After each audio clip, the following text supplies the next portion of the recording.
Hello everyone, this is Javiera for 1133podcast.com, and today I am with Pai Villarasa, the founder of the Inner Dance Process from the Philippines. Pai has a fascinating life journey. He was born in Manila, and having finished his marketing degree at the age of 25, he became a peregrine. He walked away from all known comforts with no money, family or friends connections, in a state of absolute trust. For 2 years, he was on a mono diet based on coconuts, where he explores the awakening of consciousness and uncovered how to access internal source of energy. After he returned to a social life, he wrote a book titled Conscious Trance, The Journey to the Dancer Within, and has traveled to more than 60 countries, supporting thousands of people on a powerful awakening process called Inner Dance.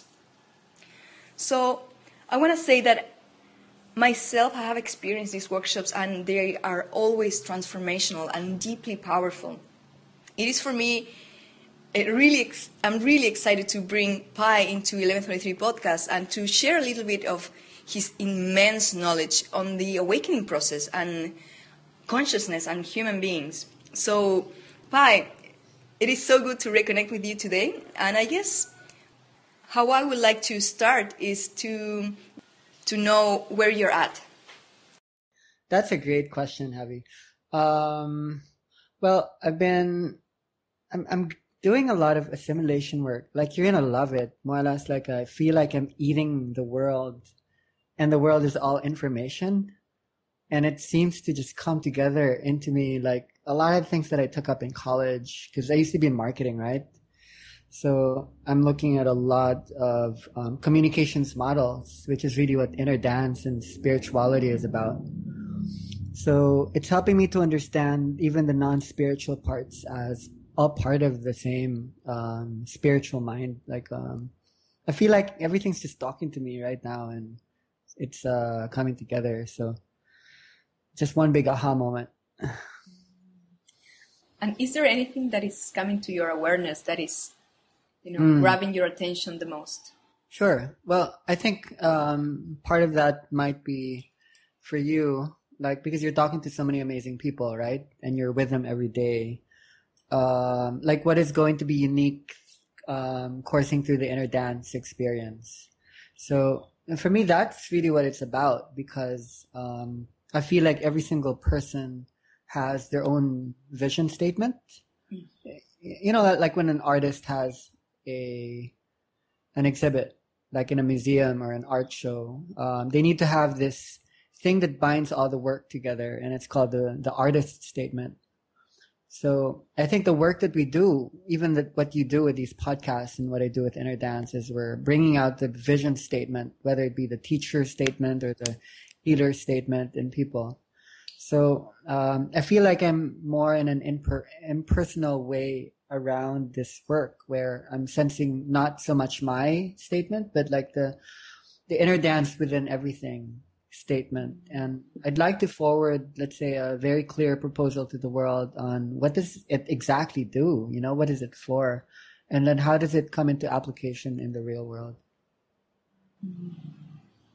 I love what you do, Pai, and I just want to share with the listeners that I had the honor to live with you for a while in the Philippines, to share space, and I'm impressed always of the amount of service that you put out there, energy, insights. You are supporting workshops after workshops, dozens, hundreds, thousands of people, and traveling the world. So I'm super thrilled to be talking to you right now. I think even more than that, I think what we're interested in is, you know, everyone talks about societal transformation and what is it and how does it work? I think what makes the inner dance interesting is, you know me, I don't actually teach that much, right? I'm always like at home taking care of the kids. It's more about the energy that you bring. I think what's more interesting is it's spread across the world like a virus. Like it seems to have something about it that instantly spreads, that is a little bit different from all of the other modalities, because I don't really take care of people as much. You know, I don't keep up with them. But you look at almost all major countries in the world, there's at least one inner dance community sprouting up that I don't even know about, you know? So there's something about it that mirrors the spreading of activation happening inside that's also built into the framework that, so I think beyond me, it's like the energy itself has a mirroring effect, like something happening within states of consciousness that has a certain email to us that we're receiving. So I think that's really what I want to tap into. Like, what has changed, and how is it that it has this organic growth where we don't really need to put that much work into it? It just happens in its own. I love that. Could you explain a little bit what inner dance is about for the people that have never heard about that before? So, just a little bit of context around me. I basically underwent a spiritual awakening around the years 2002 all the way to maybe till today. But the most intense parts of it took place around 2007 to 2012, where my body was experiencing so much energy coursing through it. And I think this is what the Indians call the Kundalini rising, or what they call the energies of transformation. So I really see myself not so much of a healer or a teacher who is spreading this work. I see myself more almost as a researcher who's interested in the human process. Like I'm interested in the mind. So it took me around 10 years of spreading this work around the world, and I feel like it's only in the last 3 years where I actually start to understand what this is, not just as an experience, because that was there in the beginning, right? I was just experiencing wholeness, but seeing what the wholeness means through human cognition, I think is part of my work now. Not so much like facilitating these workshops, but really coming into an understanding through dialogue, like who are we and what exactly is happening here. I'm loving it deeply. This is such an intense, deep work. Right. It's I mean, you've lived with me for some time, and you've seen me at work in different places, and some of my organizers in the past would tell me that this is maybe the most catharsis I've seen in my whole life, hanging out with you in the space of a month or 2 months. So there's something very deep about this that seems to have an intelligence on its own. And you also talk about stages of awakening. Sure. That and the states of consciousness. Stages of awakening might look like the different steps that leads to what we call oneness, or the space where everything is intersubjective or interconnected. But states of consciousness would look more at the shifts in the global mind. Sometimes we think that there's 7 billion people in the world, right? But I really feel that as we travel into this space of becoming one, we really are just one person living separate lives, now coming into awareness that there's a shared space. So I think on the way to that, we're going to recognize very subtle shifts in human consciousness, and it's something we can speak to, something that is giving us feedback all the time. And as soon as we're able to get away from the distractions, I feel that we can start really mapping certain things out that are not really old, not really new too, but a coming together of that which we already know, but within this aha, eureka moment. And tell me, Pai, within your journey, what are the differences that you can notice in the collective or in the workshops that you're giving right now? Okay. Is there anything that is happening to all of us in an easier way, or without any effort, as you were saying before? Yeah. I think it's amazing that depending on where you're at, you're going to see a different aspect of the world's mind. So let's say you live in Palawan, or you live in New York City, or you live in Bali. We start to experience the unity through the subjective experience and the object of the world. And it comes in different ways. So there seems to be like a symmetry happening. So let's say you live in Ubud, I think it's amazing that everywhere you go in Ubud, it seems like everyone starts to look the same and it's speaking the same languaging. That seems to be the ideal in some ways, like we're all becoming one global village. We're becoming one people, but it's important that we also travel to the places in the world where we're not exactly the same, that there's diversity. And it gives more lessons, in fact, on understanding some of the polarities that are coming into the bridging. So to answer your question on what exactly is happening to the state of consciousness, okay, I might have to go into the trance state that we see happen during the inner dance, where people go into expanded or altered states of consciousness. And for some people, this looks like a hypnosis or a trance where it seems like you're losing control or you're becoming another person. But another way of looking at it is it's actually quite the opposite, that this is the break from the trance, or this is the break from the hypnosis that the Indians or the Buddhists, the Hindus might call Maya or the world of illusion. That this is not us becoming another personality. This is actually us becoming who we are. So a lot of people are working on that through all of this expansive, ecstatic work. And we're finding out that there are different elements that help us to do it, either through spontaneous movement or conscious dialogue or just the lowering of inhibition. So what I'm interested in is, through mapping out these experiences, I'm noticing subtle but tremendous shifts in the way the central nervous system and the brain is functioning. And through the inner dance, to give people just a little bit of a backdrop, I use a lot of sound to bring about this heightened state. Now, this wasn't intentional. I see sound more as a way of activating oscillations or frequency in people, like the 4 brain states that are intermixing together depending on what you're eating and who you're talking to, right? So basically, what I've been looking at lately is what's called the dream state, or the circadian rhythms that we go through every night. That when we go into this thing called the REM, or paradoxical sleep, we have to journey through 4 or 5 brain states in order to reach this heightened state of awareness called the dream. Now, according to basic psychology, there's only 3 basic states of consciousness, which is wakeful state, non-REM, and REM sleep, right?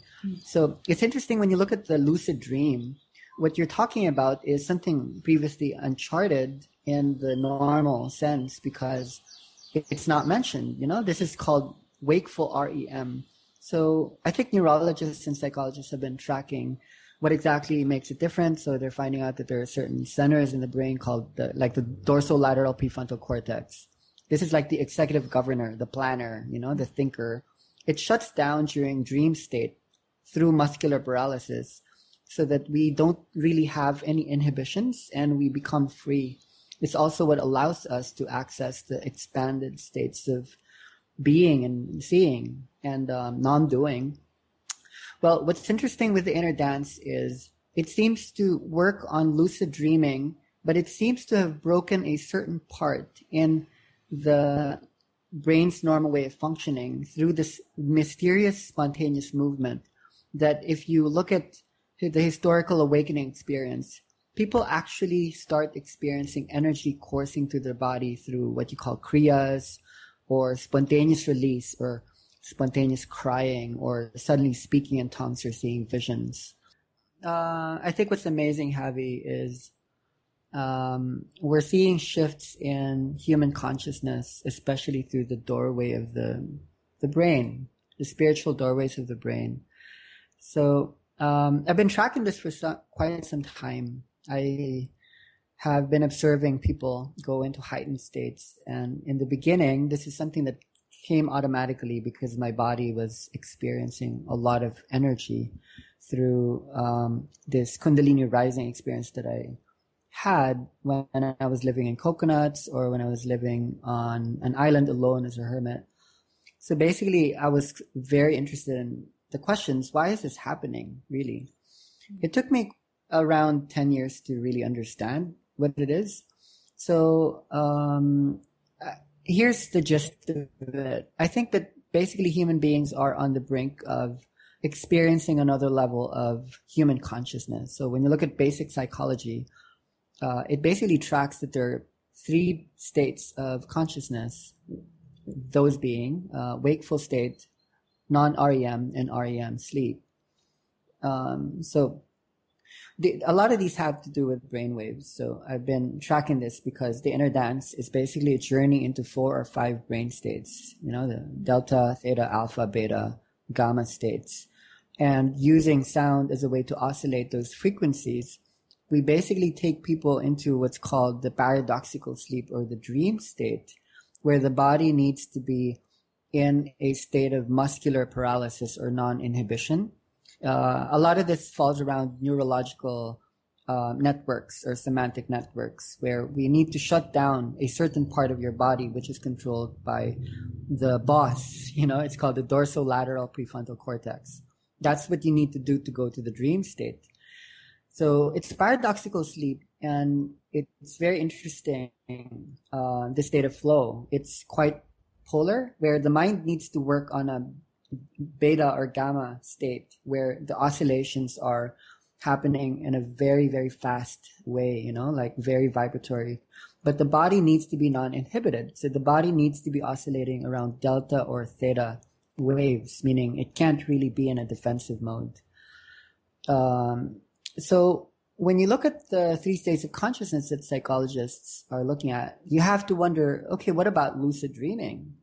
Lucid dreaming is basically when the dorsolateral prefrontal cortex is turned on, which is the thinker or the planner, but at the same time, we're experiencing REM, awake. So it's like a combination of the wakeful state and REM.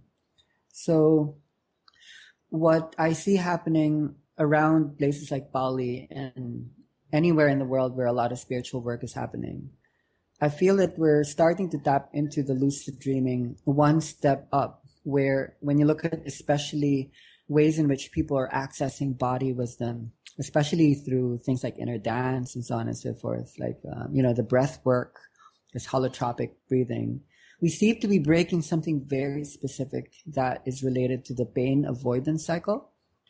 Mostly the cycle of fear avoidance. This is a medical model that is, I think, maybe around 10 years old, coined by Robert Letham, that says that the more you're afraid, the more you experience pain, the more you actually avoid pain, and the more you avoid that part of your body that's feeling pain, and then the more it becomes painful until it becomes something like cancer or old age or depression. And then the only way you can heal that cycle is to go into what's called confrontation or the observation, the witnessing. So when you look at the work of inner dance, there's a schizophrenic quality in which both ego and consciousness begins to separate, and they both wake up. So this is basically delta and gamma talking to each other.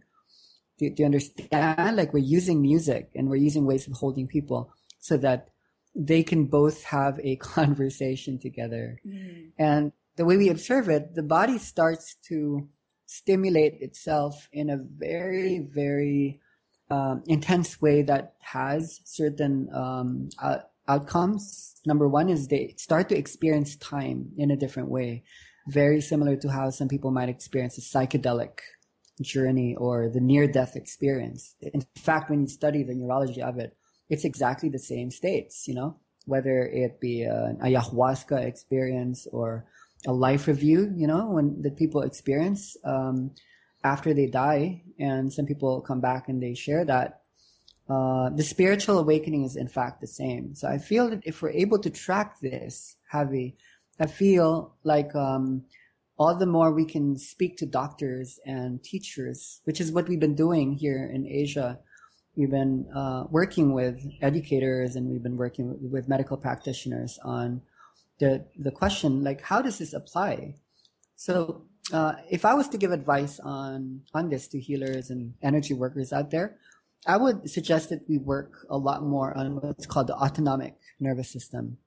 Mm. Basically, we have 2 buttons inside of us. It's basically called the panic button, which is called the sympathetic nervous system, or the calming button, which is the calming. The parasympathetic is the calming button. So we understand the sympathetic system through the fight or flight, where the amygdala gets triggered and then we contract in fear. And the opposite is called the rest and digest, where our body relaxes and all of our systems just expands, you know? And so what's interesting about this is we like to think in polarities. Either sometimes, you know, we want to do really deep meditation. We want to have a really deep, relaxing sleep.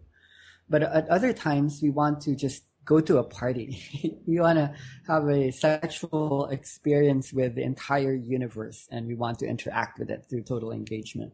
So it's the union of the masculine and the feminine. And this is what the dream state is for me. When we know how to marry the yin and the yang, the masculine and the feminine, when we look at the autonomic nervous system, it's not actually to become one or the other, because neurologists have been tracking it. They were asking the question, what exactly is it in the human system that allows people to experience that life review, that awakening of seeing the vastness of the universe after they die? In 1 second, they see their whole life flash before their very eyes. They tracked it. It's actually when you're about to die, your body goes into panic. So your heart starts to pump really, really fast. Then your brain, your neurotransmitters, your adrenaline goes off and pumps up. What's interesting is it's when people start to relax, when they start to expand into, it's okay, I'm going to die anyway.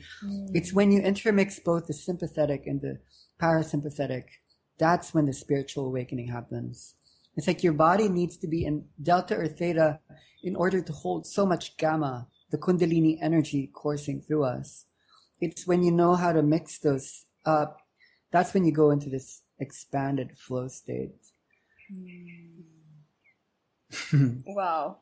The way you are combining spirituality and science, it's admirable.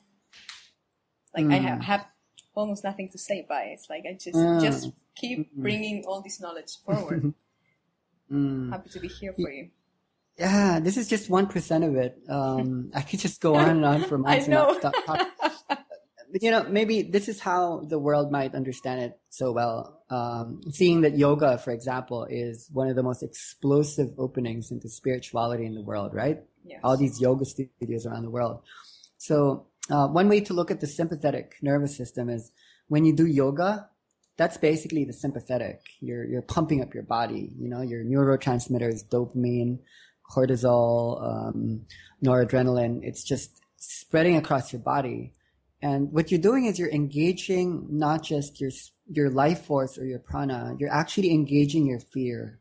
You're going into confrontation of the trapped negative, nothing is negative, but all this trapped energy that you think is pain in your body.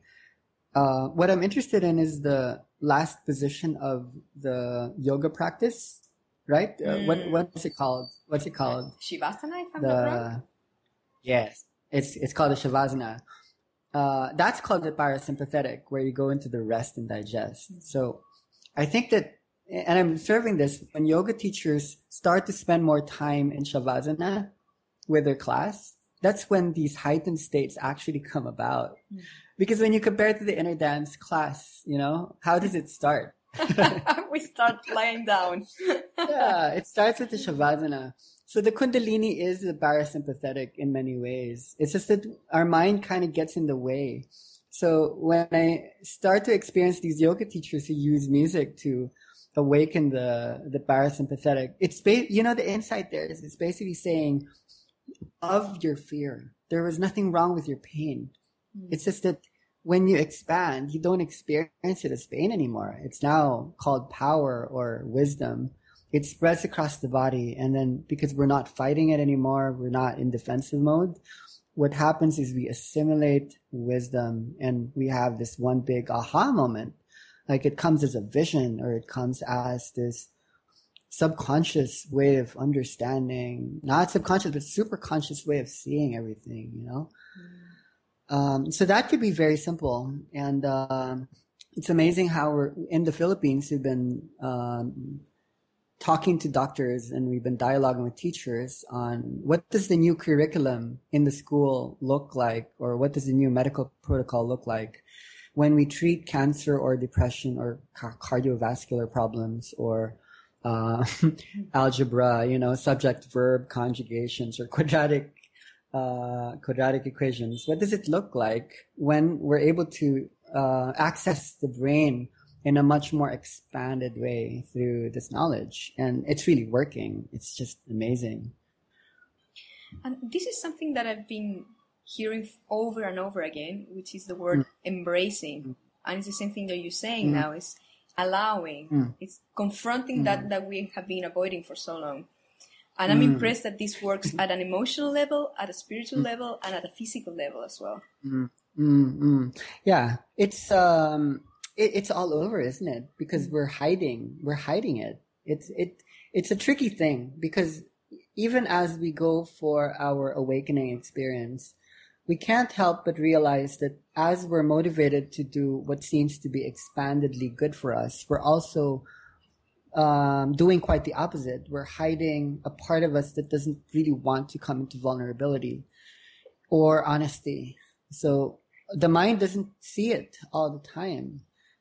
There was a man in the 1970s who won a Pulitzer Prize for writing this book called Denial of Death. His name is Ernest Becker, and he talks about this thing called terror management. It's this phenomena of knowing that you're going to die, like it doesn't matter if the human beings are able to ride and create airplanes that were flying around in these big machines and we are walking in the moon. It's a lot of our spiritual awakenings or our transcendent experiences, our successes are actually coming about because of our fear of death, our fear of dying. So yes, emotionally, psychically, mentally, and physically, a lot of it is it's actually our fear that's driving it all. And it's this energy of honesty, especially through these podcasts and these dialogues and these quiet conversations in these cafes, that we start to sense what you call the context, the bigger, what is the bigger picture? So I feel like the brain is only getting wired recently, like in the last 30 years, through this secondary orality that this new worldwide unitive languaging through the internet is bringing about. Yeah. The quiet discussions. I love that. Pai, tell me, once you experience a big expansion, or you're aware of the universe, or you have split of a second of awakening, what's your opinion or your experience with integration? Yeah, that's a tough one. Today I was reading the work of a famous philosopher named Martin Hildegard, and his term for the state of being is called Dasein, or it's basically the unity that marries it creates the union between the subjective experience and the object of the world, meaning you and the world become one. And because I've been watching this through tens of thousands of people who come through my space, or, come to me through whatever motivation, like I'm sick, I don't want to die, could you help me? Or I am awakening, can you give me some kind of input that guides me? It's just quite vast, isn't it? For me, the integration is tricky because we're going to lose ourselves no matter what we do. At the same time, we're going to gain ourselves, and there's so much terror. That's where the terror is. Where a part of us wakes up, a part of us is going to have to die, and we hold on to the last vestiges of what we know to be real as we become the reality of all that is. I was talking to a friend of mine the other day, and we were talking about intentional community, all these eco-villages around the world that are sprouting up. I told her, I think the only eco-village that I might want to belong in the world today would be the only one that has 7 billion people in it. Because that's the truth, you know, and those 7 billion people are merely stewards for a gazillion number of micro and macro organisms that are the whole universe.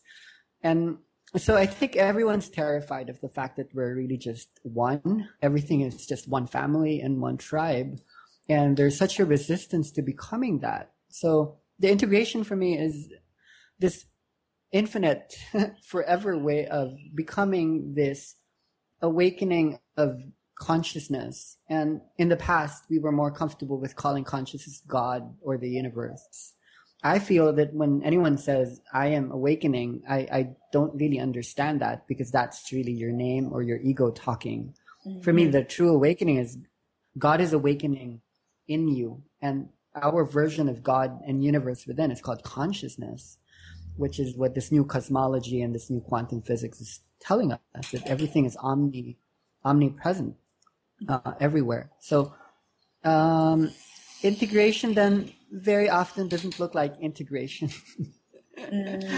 when it's happening, because on the journey to becoming fearless, you know, this journey of becoming without ego, without separation, we're going to be tested. And I think the best healers out there are the ones who are able to hold our hands and say, don't go into problem solving too fast, you know, understand that this is maybe happening because this problem or this crisis is actually that which is purging you to become without ego, you know, become consciousness. That's a beautiful way to see it. Yeah, it's beautiful. It's scary. Actually, I was going to ask you, how do you, what's a way to face that terror or to manage that terror? I would need to have two answers to that, because I am a global citizen. At any point, I live with people from the West. At the same time, I'm Asian. So I have Eastern and Western parts about me. So I love it that it's you and me talking to each other, because we belong to very similar cultures. You know, like you talk about South and Central America, it's very similar to the Philippines, where we're Spanish oriented. Yes. So I think in terms of communication and the type of people that we are, it's what you call monochronic or high context cultures, where we're very cultural and we're very subjective. And when you look at the communication models related to that, high context cultures are the cultures where we see the power in the individual words. Like, we're very careful about what we say, because a lot of people get hurt in our cultures when people don't understand what you're saying.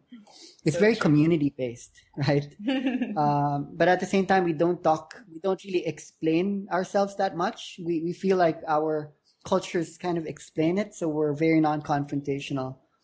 So when you look at something like Switzerland or Germany, that's what you call low context, where people talk a lot. You know, people use a lot of words in order to explain themselves, and the individual words don't matter as much. It's what you call polychronic.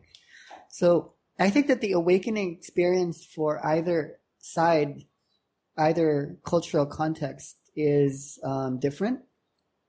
And so my advice is for people to understand, what is the culture that you're coming from? And so for Asians and for maybe South Americans or even certain European countries that are very high context cultures, because they're so community based, the arising is very much the awakening of the individual as opposed to the awakening of the collective, because we were born into the world with a huge notion that we are already one as a community. You know, like these are basically shame-based cultures like Japan or the Philippines, where we worry so much about what other people think.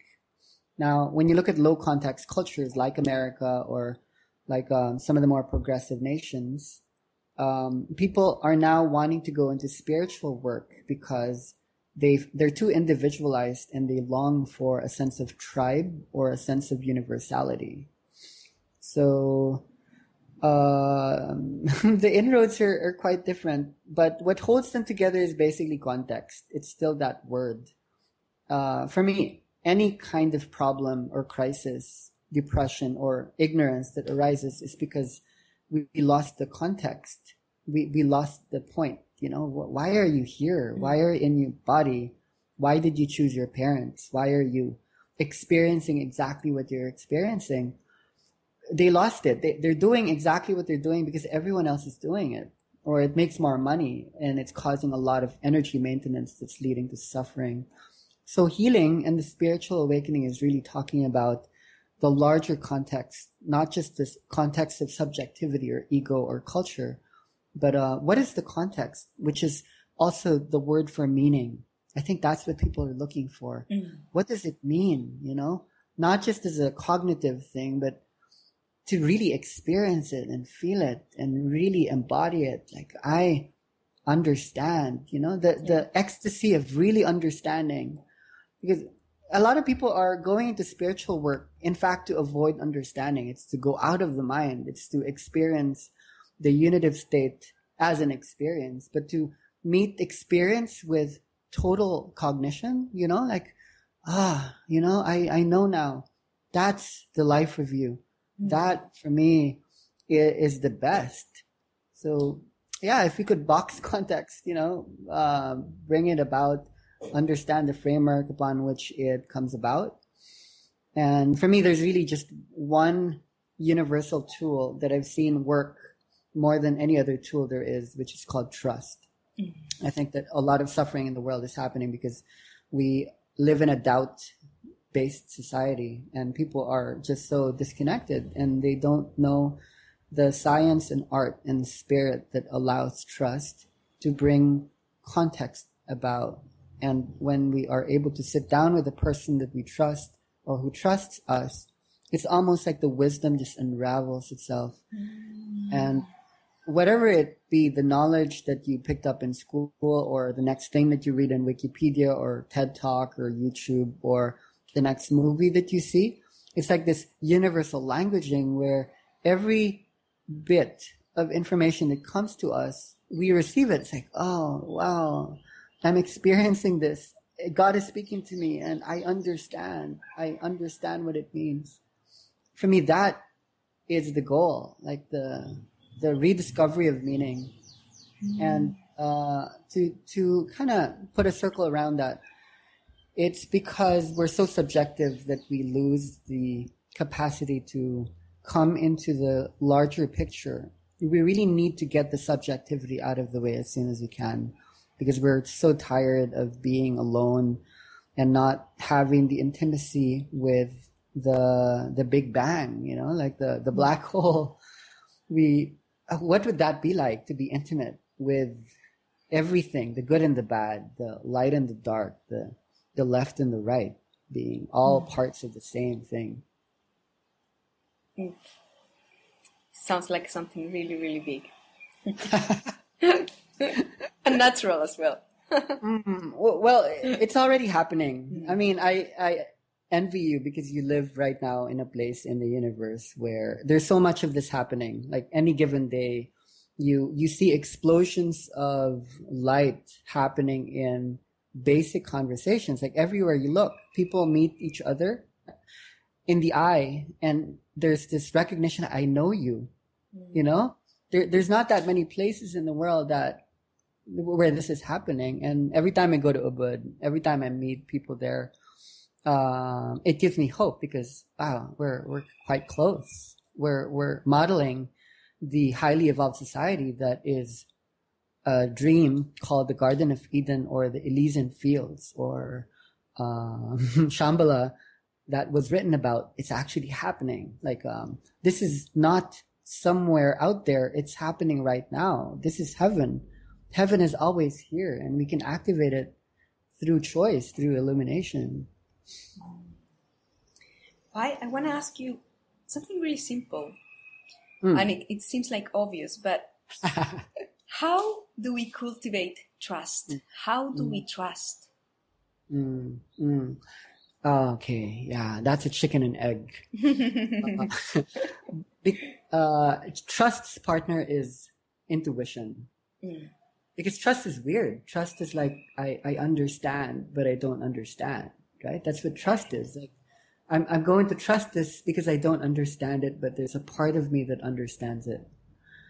And when I do energy work with people, a lot of people share the trust is felt more on the lower chakras, like in the lower body.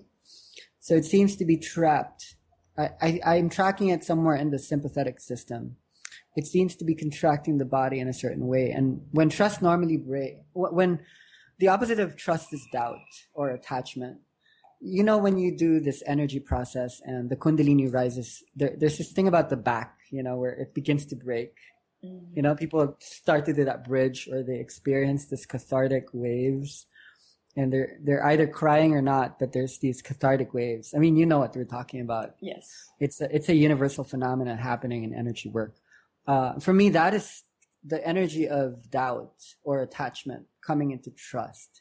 Because the parasympathetic, which is the calming button, works more on the base of the spine and the back of the head, where the brain stem meets the brain. So when that opens, the body expands, and then the mind opens. When the mind opens, then the understanding comes. So for me, trust is more like an attitude that you need to imbibe first. It's like, I kind of understand, but I don't get it, but I'm going to trust it. Mm-hmm. Well, when you stick to that, because you're vibrating it, eventually you will trust. Eventually you will understand, because you had the attitude that you kind of understood it, but you didn't, but you trusted it. So that's very intuitive, where you're trusting more of the body wisdom rather than mental acuity, mental cognition. And mental cognition has a way of cooperating with body wisdom, so that when your mind starts to understand, your body will trust it more, So that's why I mentioned the word context. It's like when your body starts to envelope context intuitively on a physical level, the mind starts to envelop this physical context with a mental context, where it's like, I get it, I understand. Well, the more the mind starts to understand, the body starts to understand more, because you can trust it more, because you get it. And then the more you get it, the more you're going to get it, and the more you don't get it, because you get it. It's going to pop up more questions, infinite questions, but you're going to get a lot of answers. We call that the illumination, the space in between the awakening and the unitive state, where there's still so much to work on, but we've done so much and we've already evolved. But because we're infinite, trust is a tool that's always going to have to be there. But there is a science behind trust, I think, and a lot of it is related to sound. I call it more or less like the sonar. A lot of it has to do with languaging or linguistics. When people know how to speak in a way that their body is listening, they're able to elicit answers and wisdom from the people that they're talking to, where there's a feedback loop that's more or less like channeling. In other words, you've seen me conduct some workshops or do some one-on-ones. For me, the real healing happens not when I'm facilitating people, but when people are facilitating themselves through me. So when I enter in a room where I'm empty, people are able to use me as a conduit, where they're able to speak to themselves using me as a channel. Because why would I be the one to talk to them? What would I care? I wouldn't know them. So I think that people need to understand certain basic tenets on universal languaging, like spiritual linguistics, and how it is that we're able to use our voice, because it's always there. Misunderstanding mostly being the biggest cause of human suffering, and it's our misuse of words that don't really have energy in it that is causing wars and causing most of the problems in human expression and human experience. Does that make sense?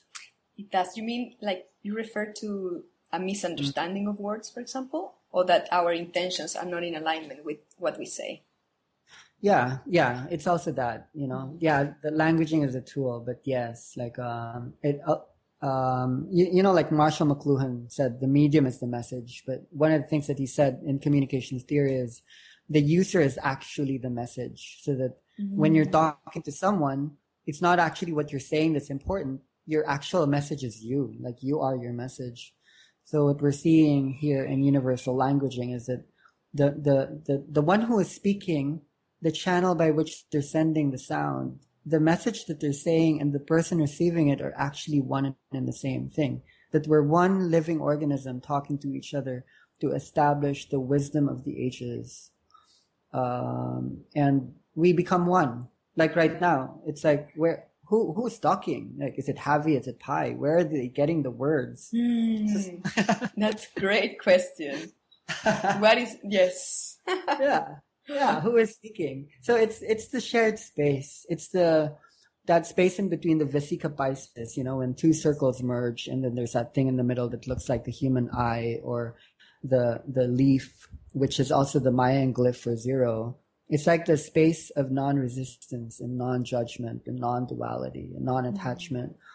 It's that I can't think of a better way to describe God.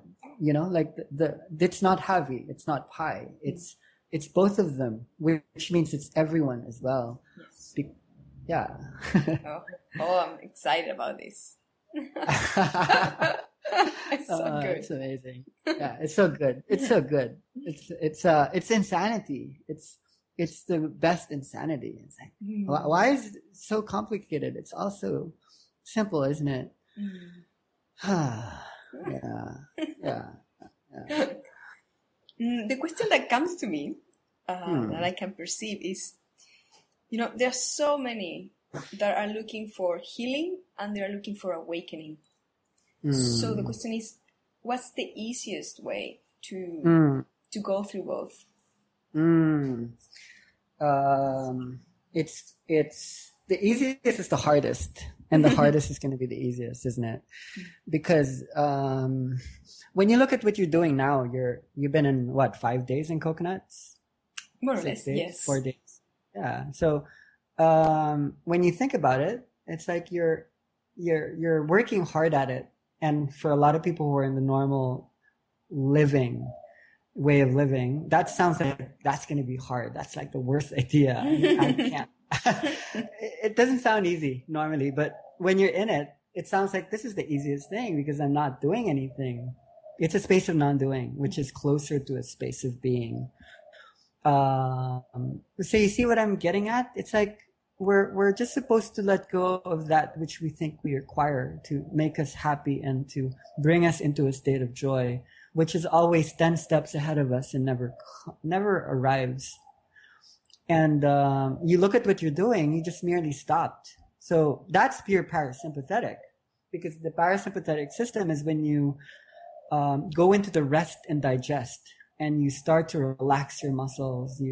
Your blood and your enzymes, basically, instead of working on your muscles to keep yourself tense, and everyone's always tense, when they're in their head. All of that life force goes to your digestive system, and it begins to redirect information, old information, childhood information, cosmic information. It begins to digest and assimilate it. So I think that's the easiest thing. You just stop what you're doing and just be. Wow. But yeah. What an answer. But it's the hardest as well, isn't it? Yes, it is. I think this is where it lies. The work there is around going into the invisible network of the world where the true work happens. We call it the blueprint, or the spiritual map of the world. And because us as people, we live in a visible world where everything that is in reality is that which we see with our eyes and that we can interact with in a very real way. When you look at what you're doing, you're basically managing the world through what you call the invisible, the world of magic, the world of primary orality, the world of the indigenous shamanistic truth that is non-linear, the right brain state. So I think what's happening is low context cultures are coming into low context culture where we're learning to trust and dialogue these energies. And how do I put that into words? Basically, we're beginning to manage the world's resources through our internal resources, where there's an abundance, where there's no entropy, where everything is infinite and we don't need to compete or to consume. I call it perception management. Mm-hmm. Yeah, rather than resource management or logistical management, which is based on Maya, the world of illusion, where you're always going to run out of resources and Scarcity. Yeah, scarcity. We're always driven by the fear-based motivation, most of which is scarcity or a sense of lack, a sense of insufficiency, which is still driven by that terror management theory that Beckett was talking about. So I love you. I love you for doing what you're doing. It's like, But is it possible that when we change our perception, as you call it, perception management, we alter our external world as a consequence? Yeah. And how does that happen? Okay, so I think this is where a lot of wisdom is coming into play, but a lot of confusion as well. Yes. So you watch these movies like The Secret, you look at these law of manifestation things, Exactly. Abraham Hicks, and a lot of people get excited because I can have $1 million next month. I can have my mansion. I can just become whoever I want to be. It's because of that thing that's hiding deep within us, that's still fear and illusion and judgment and tension, that is actually still driving a lot of the spiritual work. So I don't know if you know the work of Rupert Sheldrake. He talks about the morphogenic field, basically that your true intelligence is never yours. It's never the individual's. It's never your mind. When people go deep enough into the spiritual work, they start to come into an emptiness where they realize, I am actually the room. So there's a vast difference between intuition and intention. And intention has a little bit of danger around it because intention is still coming from that, 3 to 10% of the brain that's normally working. What happens to the 90 to 97%?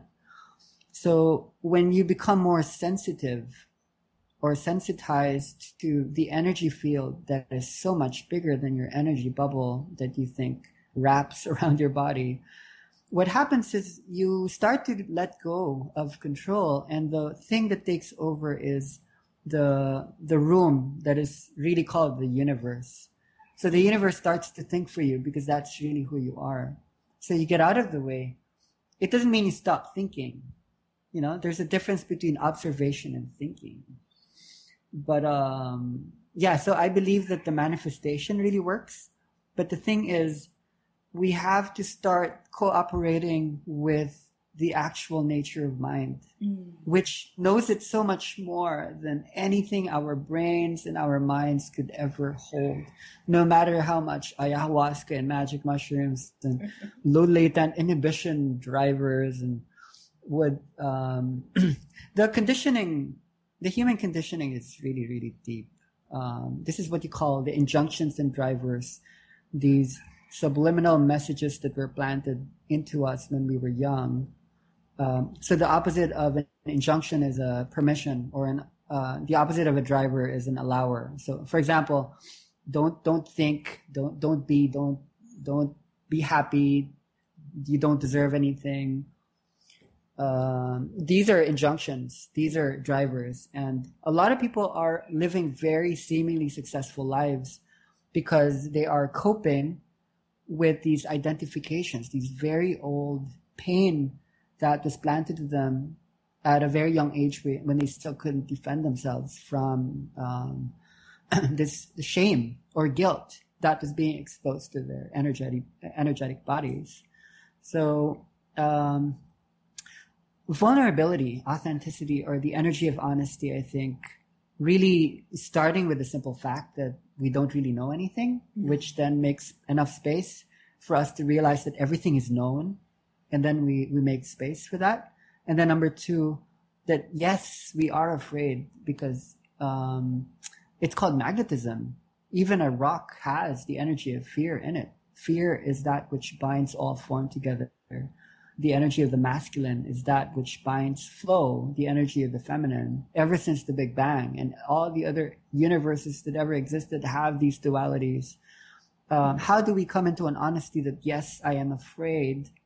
Well, what paradoxically happens there is we're not scared anymore because we're honest. When we're authentic about it, it's like I can speak to my fear and you don't have power over me anymore because I am now in observation of you. I feel that that's where the real work happens. Oh. I'm loving it, Pai. What does humanity need at these times? What does humanity need? I personally have been focused on two places in the world. If I could focus my energies, because you know me, I'm doing a lot. Yes, you are. Impressively. I'm working, on the eco-village movement, everything from sacred economics to. I feel that one of the first things we need to focus on is the schools. And when I say the school, I'm not just talking about the educational institution as much as I'm talking about the learning process itself. But that means we need to go in there. We need to get in there into those institutions to really come into grips on what does it all exactly mean. Everything is about information, isn't it? The more we go into this worldwide web of spirituality, called the semantic network, this network of meaning spread across the whole universe that's mirrored in the neural network inside the body, because we're so overwhelmed with what's called the world. It's basically filtered through latent inhibition, where our amygdala, our emotional button, is overly triggered into fear states and fight or flight. We're not able to harness the energy of the world, which is information. So we're absorbing so much every single day. I think at every given moment, we're absorbing as many 40 billion bits of information when we're actually only able to hold on to 40 bits at a time. That's overwhelming, isn't it? So I think were our minds to start to function in a more objective and contextual format, we would be able to assimilate this eternal conversation, this feedback loop that's always happening between everyone that we're interacting as mirrors of our true selves. The schooling system would be one of the most important areas that we would need to focus on. And the other one would be the hospitals. You look at them, they're more in polarity. Like the schools is where the information is only beginning to be absorbed and assimilated. And when you look at the hospital, it's quite the opposite. It's like, I'm sick of this information. This information is not cancer. This information is now a heart attack or a brain tumor. I need to let go. I need to get rid of it. So you can see why we need to talk to doctors then. It's like quite the opposite. So what I've been doing lately is I've been getting doctors and teachers together. Isn't that incredible? Like in the first year of my spiritual work, I remember just recently that my insight was, if I was going to die in this world, one of the last things I wish to see before I expire is I want to see doctors learning how to teach, because the new medicine is consciousness. But I want to see teachers learning to heal. Wow. Oh my God. So I've been bringing them together. I've been establishing some school models. Like I'm working with a school in India. I'm working with teachers in the Philippines and different parts of Asia. I've also been working with healers and doctors here in this country. And I think the convergence, this surrendering into each other, the metacognitive or the ontological state is the a priori level. It's the overlord, like the being behind the being, the being with a capital B. So that when you say Havi, you're looking at the larger component being the human beings or the divine feminine or whatever category you exist under. Let's say you're a horse, you have like the perfect a priori ontological horse. So I think that it's not really these human doctors and human teachers talking to each other. I feel that the ontological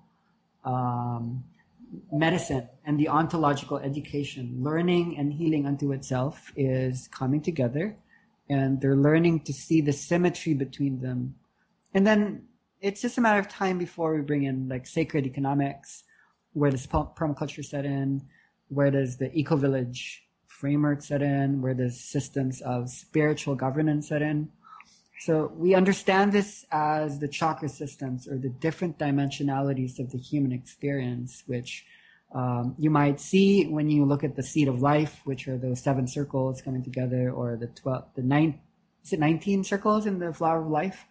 All of this sacred geometry actually talks about a blueprint that we don't have to figure out because it's already figured out. You know, we don't need to connect the dots. The dots are connected. So if we are open, it's going to come to us. It's a holographic nature of wholeness that will show up as whole systems healing, whole systems thinking, whole systems communication, whole systems learning.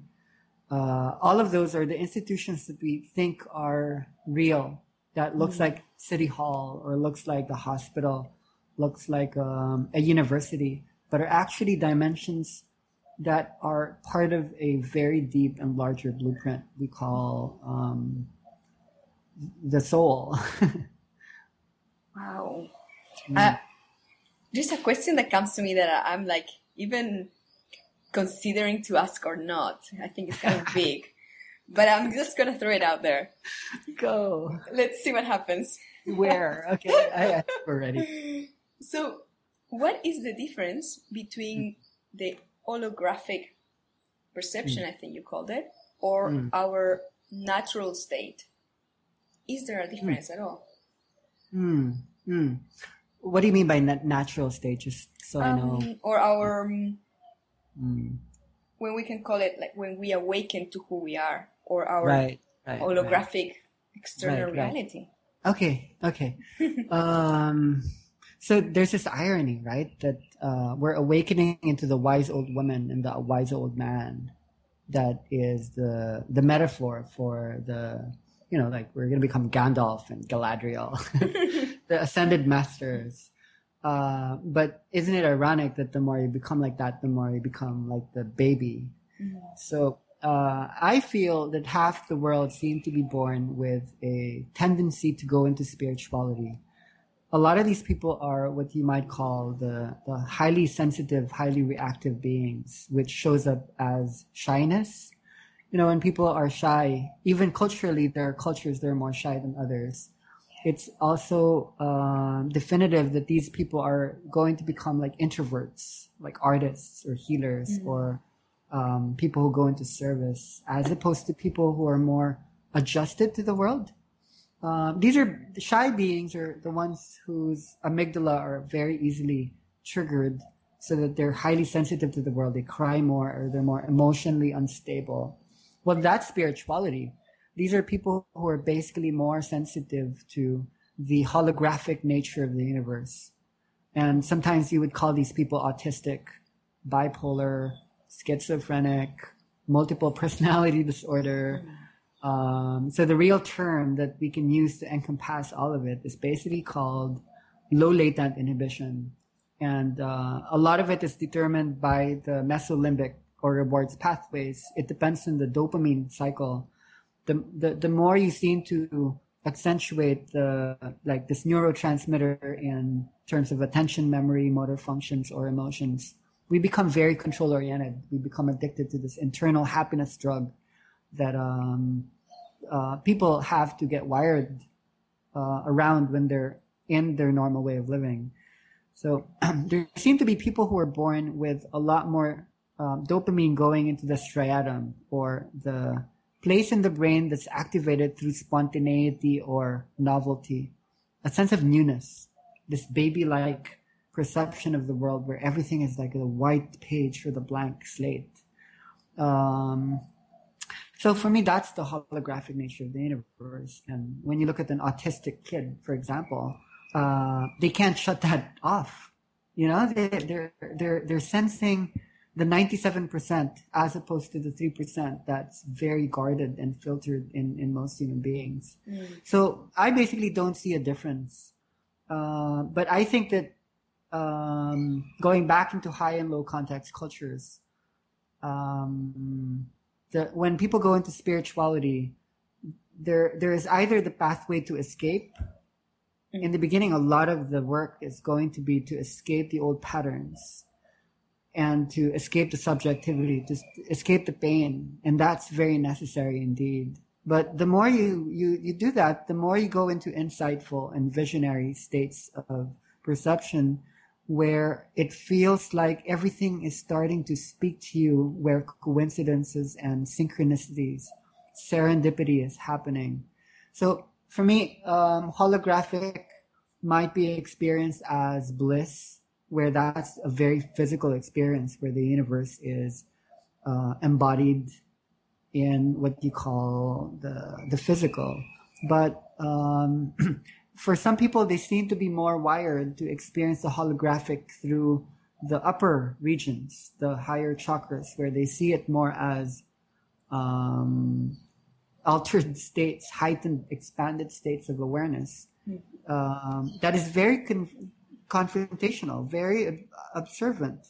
Like they'd be speaking to you and they seem to be sensing something, a kind of message that seems to be very important in the present moment. Not something to get hung up about, not something to be struggling with, but a very deep sense of meaning that is relaxed and is ready to take responsibility and to take ownership, whether this experience is taking place as something scary or something joyful. So somewhere in between that would be the level of awareness of non-duality, where it doesn't matter if it seems spiritual or non-spiritual. It doesn't matter if it seems like we're being supported by externality or not. Something starts to slow down, a kind of stillness where, like I am. No matter what happens, I am. And I just see. Everything is white. It makes sense. It doesn't make sense. So, if I meet anyone who would say I've charted this, I would walk away from it, primarily because we are choosing a way of coming into this world where we can't really grasp this fully, which is the enjoyment of it. That's the point. Like, let's enjoy it. There is no death. We're never going to die. We may as well enjoy it. We're going to be here for a very long time. Let's enjoy it. Oh my god. It's so much fun to listen to you, actually. The depth are like, wow. And as you were saying, it's just 1%. I'm so sure of it. Well, what is so fascinating, even with me watching me, is a lot of the things I'm saying came to me myself personally as the energy of death. There are two sides of the same coin. So a lot of the things that I'm sharing is actually murder, death, kill to the ego or separation, where normally when these visions come to us, it's coming at the point of releasing shame or releasing the pain body. And I guess it's telling us that we are able to hold on to the wisdom in a way that, kill me, murder me. It's okay. We're one. And, but I can imagine that a lot of people might be listening to what I'm saying. It's like, what is he saying? I really don't get it. Like, I don't want that to be true, because that means that it's very inconvenient to be living in a way that you can't hold on to anything, Let's hold on to everything. Yeah, but we'll find guidance, resonance, the ones that already are or looking for it. Yeah. It's certainly accelerating, and it's showing up. I feel that 2016 is a very special year. Would you agree? How so? I don't know. Like, you look at my name, Pi, right? Mm-hmm. Pi is the Greek. It's a Greek letter. It's the 16th Greek letter of the alphabet, which is 1 + 6, which is number 7. So 2016. I'm getting a lot of visions around dragon energies, which is the combination of the lowest and highest chakras, the serpent and the eagle, the serpent coming into flight. I don't know. It just feels like time has slowed down enough that we could speak to the infinite elements that are available. So I'm gaining a lot of solitude, that no matter how busy I am, like I'm so incredibly busy, but it's pretty fascinating how much time I now have to draw out a lot of the ancient sunlight that we all are holding inside the... I'm living in Manila now, like one of the most populated cities in the world. The ironies. And I'm enjoying it. I feel like I'm able to open this book through this density, and I'm not really tempted to go outside there and intermingle with a lot of the pressure and the anxiety. But really just being here in this busy place, Manila, general Metro Manila area has like 20 plus million people. I feel like, the black hole, the part in the universe where there's infinite magnetism, that last part in the movie Interstellar, where he could take forever behind the library where he was reading the book of the Akashic Records, the book of life, the tree of good and evil, of knowledge. I think that when we come into spirituality and when we land back in the world, there's something about the gamma state that is now moving and vibrating inside of us, that when we go into the world in a state of delta, everything starts to slow down. And I feel that if we are able to experience time in this way, where time doesn't own us, but we own time, there's something about it that becomes enjoyable. Like everything becomes new, and we're not able to hold on to anything specific. I was reading these words today by Yeats. He was saying something like, obsolescence is the doorway to superabundance, or something like that, meaning it's like I'm writing something one day and the next day it doesn't make sense to me anymore. It's like it evolved into something new that I can barely recognize, and it poses another question to the answer. Yes. It's so like, what does that mean? Yes, quantum jumps all the time.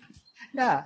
But because we all have these experiences in school where we were being bombarded with all of this information, understanding how the brain works, I'm starting to see that the ultimate learning actually happens when the body is moving, because that's how the neurons are able to connect with the synapses and are able to store information on a cellular level. So can you imagine we're in school and we're sitting behind a desk, and then there's this teacher trying to imagine that you're a blank canvas and they're there to fill you up with information.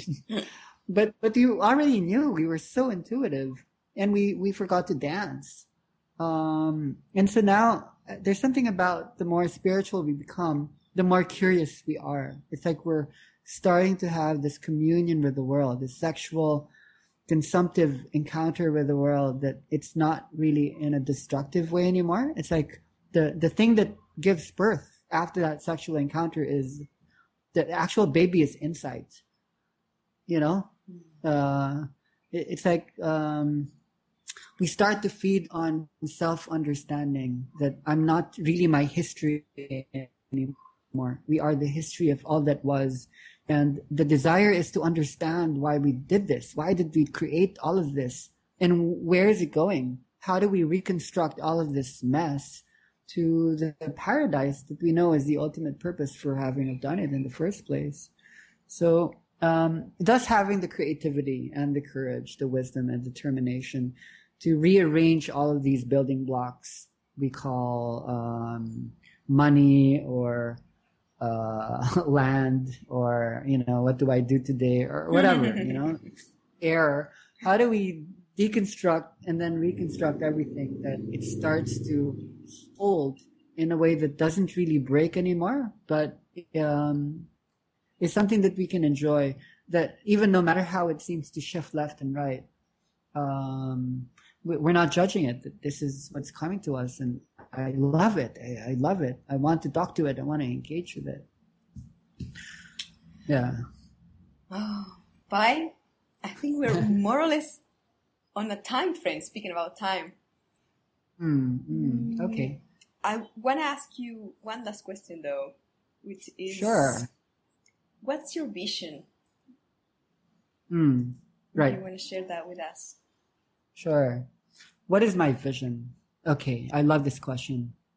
My vision is to help others find their vision. I feel that everyone has a unique imprint in them. And because I've been watching so many people go into states of transformation, for me, it doesn't matter if you keep crying in a healing session and you experience joy. It doesn't matter if a cancer goes away.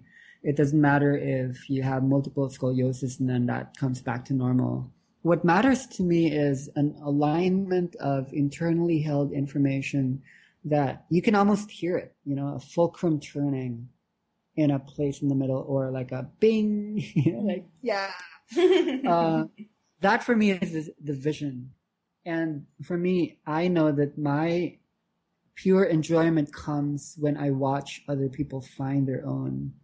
I guess it's because I have been at this work for so long, and I'm not just talking about this lifetime, where there are so many things that I can take for granted. But there's something underneath that, though, that is coming into being. I used to be in the marketing field, like advertising, and a lot of my training had a lot to do with communications and languages and ways of conveying information. And I know enough that I've had past lifetimes and even in this life where I'm not always easy to understand because I'm driven by an internal mechanism that I am often not always understanding as well. I might seem delusional, or I might seem insane or crazy or irresponsible, but there's something consistent in me that seems to have the ability to hold on to some internal mechanism that doesn't stop working. No matter how much I go down or go up, something doesn't really bend. It's irreducible and it's unbendable. And a lot of that has to do with communication. It feels like having these past lives of not always being understood, I have been trying to convey a certain message that we all have within us. So then it's not something I'm sending, but something that I am wanting to remind in myself. And the more I'm seeing that coming into recognition in other people, there's a joy. Something happens in me that looks like a healing and a transformation at the same time. So I will be spending most of my remaining years on Earth mapping out essential language. I don't know if you have heard of this guy named Noam Chomsky. He's the most famous linguist in human history. And one of the things he discovered is called universal grammar. That when we were born in this world, we actually knew how to communicate. There's this theory called the poverty of input, where when you measure it, there's not enough time and opportunity for a baby coming into childhood and teenage years to have learned human language as perfectly as they start to exhibit it, even at an early age. That language is inbuilt. Language is innately networked inside of us. So I'm seeing this from a higher degree of awareness, where languaging isn't so much just the way we are speaking to each other in a verbal way.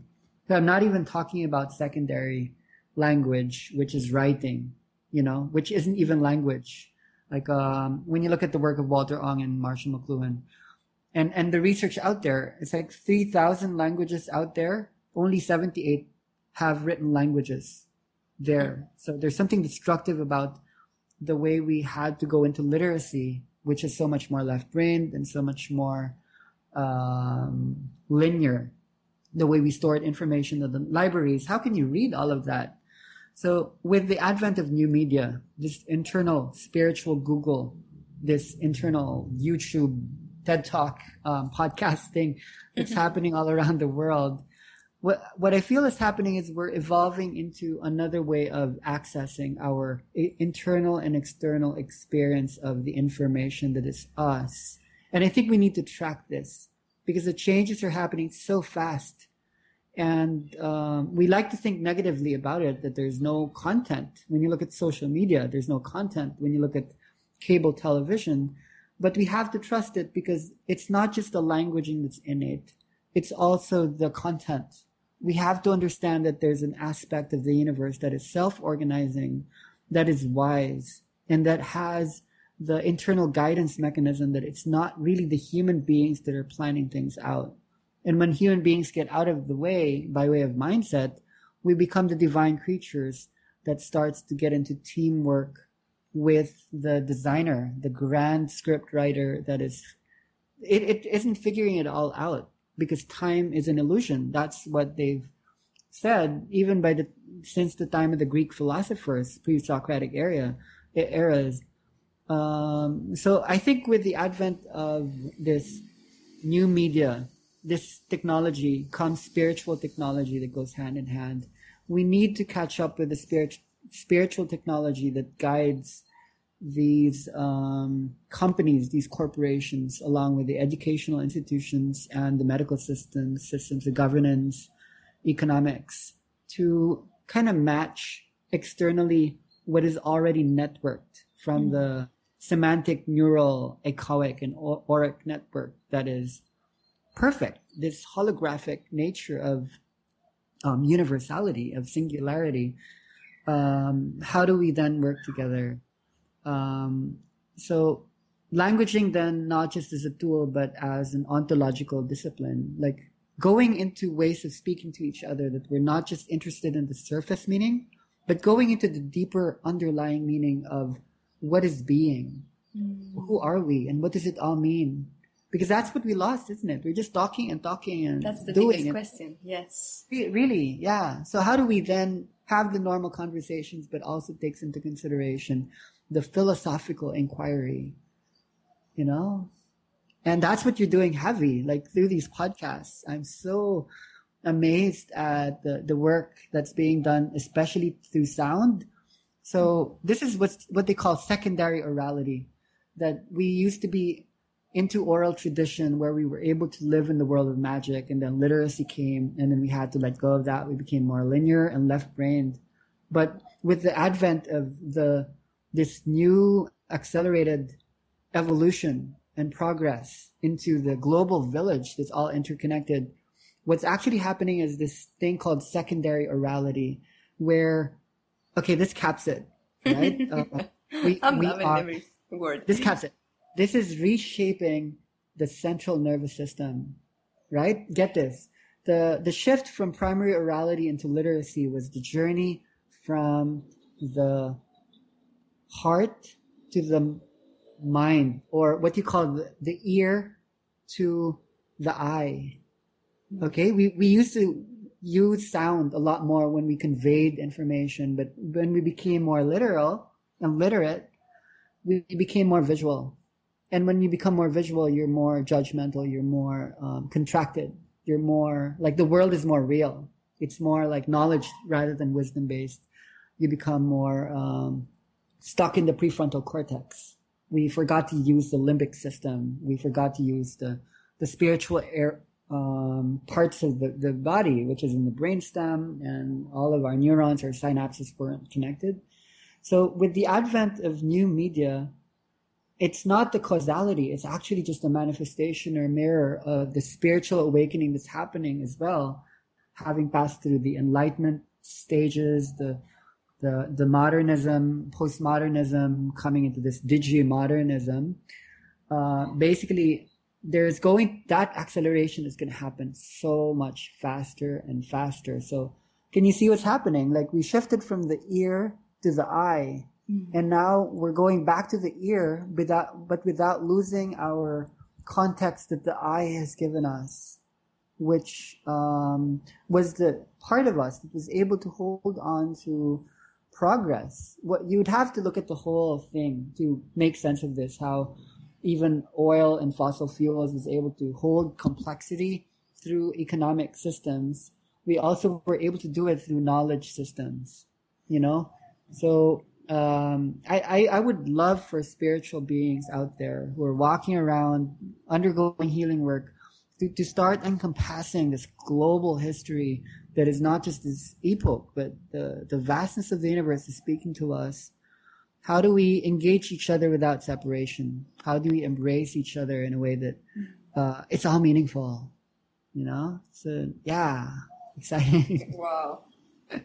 Those words, just to finalize this amazing talk and time with you, are just so uplifting. Well, it's because you know me. This actually frames inner dance in the most science-based way, doesn't it? Because it's kind of hard to understand inner dance sometimes because it looks cathartic and it looks like spiritual process. But when you understand the science behind it, it helps us to land the pragmatic and practical aspects of it that wants to really enter into the world as just another way of understanding, which is a state of consciousness. Yeah. So thank you. Thank you so much. I feel so good having spoken to you. I needed it. I needed to talk to someone today. I was getting all of these insights. Where is it going to go? Oh, Javi. Let's talk to Javi. and that this way we are talking to so many. Yeah. It's not Javi. It's such a productive way. Yes, receiving that. And sending all your listeners, thanking them for the support that goes into keeping this going, because it is going. And I'm hoping that this conversation contributes to this large conversation that's, changing so many lives. Thank you to everyone.